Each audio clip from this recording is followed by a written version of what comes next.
Hi guys, my name is Sebastian and welcome to my review of the Alienware 14 gaming laptop.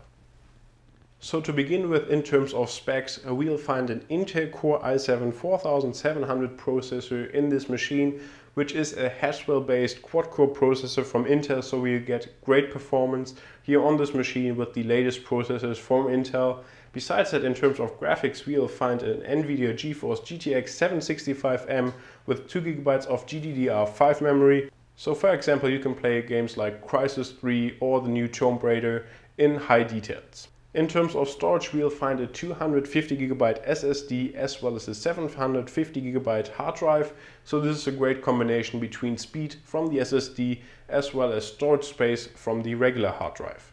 8GB of DDR3 memory complete the package.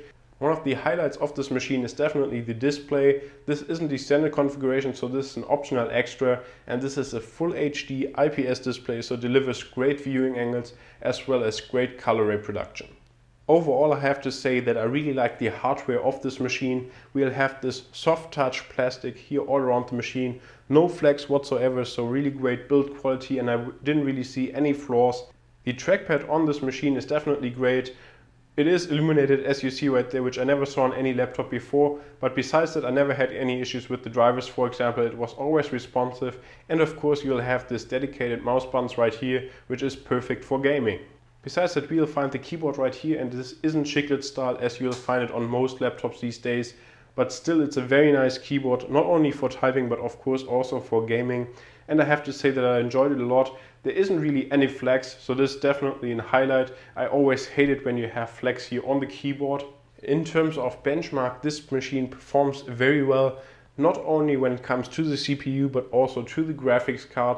So for example, here we'll have a benchmark from Cinebench for the CPU, and we'll see in a minute that we'll get a result of around 6.8 points. So this is definitely in line with a lot of other big processors, for example with the AMD Opteron 2435, and so the processor from the Haswell generation is definitely one of the strong points of this laptop.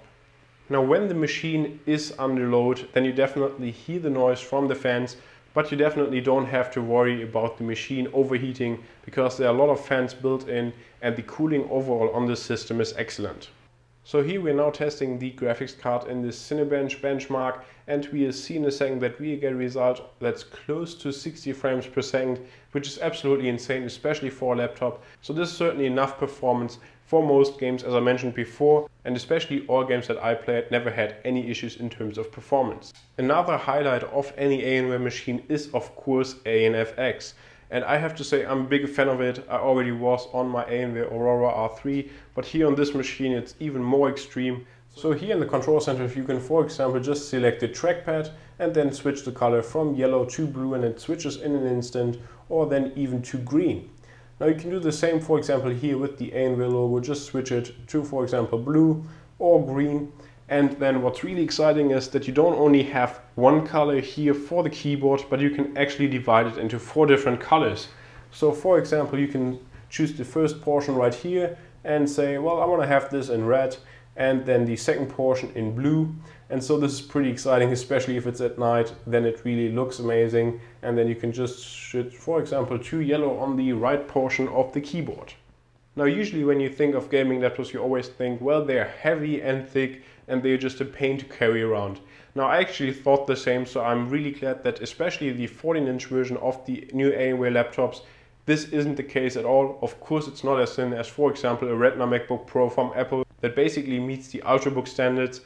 But if you, for example, compare it to a regular 15-inch laptop, then there isn't really much of a difference, and especially if you carry it around in a backpack, then it's no issue at all. So now we're here running the benchmark from Sleeping Dogs, one of my favorite games at the moment.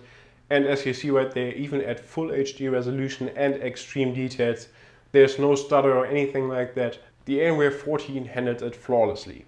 In the end, I can only say that I really enjoyed the Alienware 14. It's a great gaming laptop, and I would definitely also recommend these optional upgrades, for example, like the SSD, which just makes the system feel a lot faster overall in everyday use. Besides that, also this full HD IPS screen is definitely something you should take a look into, because just everything that you look at on the screen looks a lot better. Text is incredibly sharp, so these are definitely upgrades that you won't be regretting. And besides that, I can only say I'm very happy with the machine and I can gladly recommend it to anyone. Now, of course, these Alienware machines aren't quite cheap, but I can definitely say that in my opinion, they're definitely worth it, not only from the build quality, but also from the surface that you get from Alienware, also of course from the design, and definitely also because of the performance. And this is also the end of my review. Thank you very much for watching this video. If you enjoyed it, please make sure to hit the like button as well as subscribe to the channel for a lot more tech videos in the future. Thanks again. I hope to see you next time.